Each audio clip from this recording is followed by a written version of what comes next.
नमस्कार प्रिय दर्शकों, काफ़ी दिनों से मैं नोटिस कर रहा हूं कि कमेंट बॉक्स में बहुत सी महिलाओं के मैसेज आ रहे हैं कि आप सदैव पुरुषों के बारे में तो बहुत कुछ बताते हैं, महिलाओं के बारे में क्यों नहीं।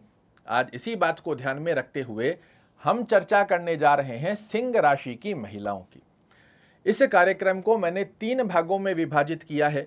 पहली सिंह राशि की वह महिलाएं या कन्याएं जो एक विद्यार्थी हैं, उसके पश्चात वर्किंग वीमन और उसके पश्चात गृहिणी हाउस मेकर। इन 3 कैटेगरी के अंदर आने वाली सभी सिंह राशि की महिलाओं के लिए आने वाले 18 महीनों में कुंडली के 3 बड़े ग्रह शनि महाराज, राहु महाराज और देवगुरु बृहस्पति की स्थिति किस प्रकार आपके लिए कार्य करने वाली है, क्या आपके जीवन में बड़े परिवर्तन आने वाले हैं, ये विस्तृत जानकारी लेकर आपके सामने उपस्थित हुआ हूं। अगर आप एक विद्यार्थी हैं तो मेरे साथ यहीं से जुड़े हुए चलिए। यदि आप एक वर्किंग वीमन या फिर हाउस मेकर हैं तो इस कार्यक्रम को थोड़ा आगे बढ़ाकर भी देख सकते हैं। पहली स्थिति में हम चर्चा कर रहे हैं कि जून 2025 से लेकर आने वाले 18 महीनों की गतिविधि में सिंह राशि के विद्यार्थी महिलाओं के लिए यह समय कैसा रहने वाला है। यहां देवगुरु बृहस्पति की अगर स्थिति को हम चेक करें तो आपकी कुंडली में देवगुरु बृहस्पति एकादश भाव में बैठकर विद्या स्थान को दृष्टि दे रहे हैं। ये सभी सिंह राशि की कन्याएं या महिलाएं जो वर्किंग नहीं हैं, अपनी विद्या को प्राप्त कर रहे हैं, हायर एजुकेशन को प्राप्त कर रहे हैं, कंपटीशन की स्थिति की तैयारी कर रहे हैं, उन सभी के लिए बहुत ही सुंदर गतिविधि का योग बनाकर दे रहे हैं। विश्वास मानिए, यदि इस 18 महीने की गतिविधि में आप एक सिंह राशि की कन्या या विद्यार्थी हैं और अपने लक्ष्य को साधने के लिए तत्पर होकर एकाग्रचित्तता से गोल को सिद्ध करने का प्रयास करते हैं, ये अवस्था आपके लिए बेहद सुंदर स्वरूप में रिजल्ट बनाकर देगी। चाहे आप कंपटीशन की तैयारी कर रहे हैं, हायर एजुकेशन की तैयारी कर रहे हैं, इस समय में सजग होकर अपने कर्म क्षेत्र पर एकाग्रचित्तता के साथ कॉन्सेंट्रेट हो जाइए, आपको सफलता मिलना तय हो जाएगा। आप एक लक्ष्य आज से ही इस कार्यक्रम को देखते हुए साधिए कि इन 18 महीनों में मुझे अपने गोल को अचीव करना है। और उस स्थिति के चलते यदि आपने अपने ऊपर वर्क किया कि क्या मेरी कमियां खामियां हैं जिनकी वजह से कुछ ना कुछ ऑब्स्टेकल की स्थिति, कॉन्सेंट्रेशन पावर, एकाग्रचित्तता के साथ काम नहीं कर रहा है, और इस अवस्था पर वर्क करते हुए यदि आगे 18 महीनों की स्थिति पर आपने वर्क कर लिया, आपका विद्या दृष्टिकोण की स्थिति में कंपटीशन की तैयारी के अंदर सफल होना तय हो जाएगा। ये मैं आज आपको लिख कर दे सकता हूं।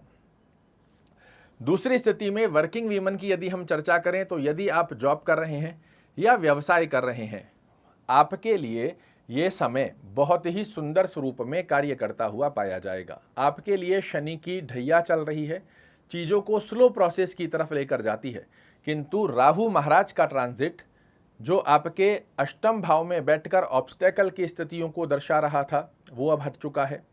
देवगुरु बृहस्पति की स्थिति बड़ी सुंदर अवस्था में आपके आय वृद्धि कारक स्थिति का योग प्राप्त कर चुकी है, और इस स्थान के ऊपर राहु महाराज का आपके सप्तम भाव में आना, देवगुरु बृहस्पति का एकादश भाव में आना, ये एक अपने आप में संकेत है कि यदि आप अपने कार्य क्षेत्र पर अच्छे से अपने आप की योग्यता को प्रेजेंट करते हो तो पिछले समय में जो बॉस कलीग लैग पुलिंग कर रहे थे, एप्रिशिएशंस की स्थिति में कमी देखने को मिल रही थी, बनते बनते कार्यों में रुकावट की स्थिति के योग बन रहे थे, इन्हें समाप्त करते हुए आप आने वाले 18 महीनों में नई जॉब चाह रहे हैं तो उसका श्रेष्ठ कारक अवसर प्राप्त होगा।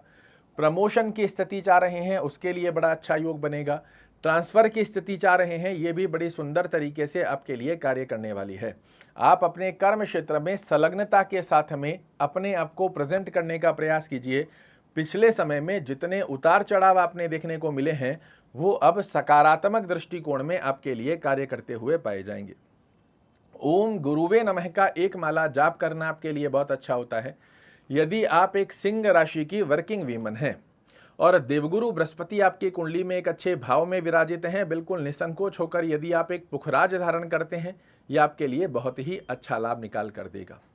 फिर भी मेरा रिकमेंडेशन रहेगा किसी अच्छे विद्वान को अपनी कुंडली का एनालिसिस करवाने के पश्चात ही इस स्थिति पर आप स्टोन धारण कीजिएगा, अन्यथा ओम गुरुवे नमः का जाप कीजिए और अपने कार्य क्षेत्र की स्थिति को संलग्नता के साथ आगे बढ़ाइए। आपको सफल होने से कोई नहीं रोक पाएगा। तीसरी स्थिति के अंदर हम बात करते हैं गृहिणियों की, वर्किंग वीमन की। वर्किंग वीमन, माफ कीजिएगा, गृहिणियां, हाउस मेकर, जिन्हें हम हाउस वाइफ भी कहते हैं। आप हाउस वाइफ नहीं हैं, आप हाउस मेकर हैं जो घर को चलाते हैं। किंतु ये 18 महीने आपको घर चलाने के साथ साथ में आपके सपने पूरे करने का भी एक श्रेष्ठ कारक अवसर प्रदान कर रहा है। यदि आप अपने जीवन में कुछ कर गुजरने की चाह रखते हैं, राह रखते हैं, आपको लगता है कि मैं योग्यता है मेरे अंदर कैपेबिलिटी है, मैं कुछ नया करना चाह रही हूं, मैं अपने घर की जिम्मेदारियों के साथ साथ में ही चाहे जॉब चाहे व्यवसाय की स्थिति का योग बनाना चाह रही हूं, ऐसी यदि आपके मन में संकल्प बना हुआ है, किंतु अपने घर की जिम्मेदारियां, अपने बच्चों को, अपने परिवार की जिम्मेदारियों के कारण आगे नहीं बढ़ पा रहे हैं, तो मैं आपको कहूंगा एक कदम आप आगे बढ़ाने का संकल्प लीजिए। 4 कदम आपको देवगुरु बृहस्पति, सूर्य महाराज, मंगल महाराज हाथ पकड़कर आगे ले जाएंगे यदि सच में कुछ कर गुजरना चाह रहे हैं। बहुत सी लोगों के साथ में रिस्ट्रिक्शन होते हैं, किंतु इस संकल्प की स्थिति, मन में अगर कुछ कर गुजरने की चाह है, तो ये सबसे श्रेष्ठ कारक अवस्था सिंह राशि की हाउस मेकर महिलाओं के लिए बन रहा है, जहां आपको ग्रह एक बड़ा सुनहरा अवसर दे रहे हैं। देखिए, समझिएगा, ग्रह आपको अवसर देते हैं, हाथ पकड़कर आगे नहीं ले जाते। पहला कदम तो आपको ही बढ़ाना पड़ेगा, और यदि आपने ये पहला कदम बढ़ा लिया तो फिर आपको सफल होने से कोई नहीं रोक पाएगा। ओम गुरुवे नमः का जाप, विष्णु सहस्त्र नाम का पाठ करना या सुनना, दोनों में से जो संभवत स्थिति बनती है, इसे फॉलो करते हुए अपने संकल्प को, अपनी इच्छाओं को पूर्ण करने की स्थिति में एक कदम आगे बढ़ाकर देखिए। आप हाउस मेकर से कब वर्किंग वीमन बन जाओगे और एक सफल वर्किंग वीमन में बन जाओगे, आपको खुद को भी नहीं पता पड़ेगा। कर देखिए, ग्रह कर रहे हैं आपका इंतजार। आशा करता हूं मेरे द्वारा दी गई ये जानकारी आपको पसंद आएगी। कल फिर से एक नई जानकारी लेकर आपके सामने उपस्थित होऊंगा। तब तक के लिए नमस्कार।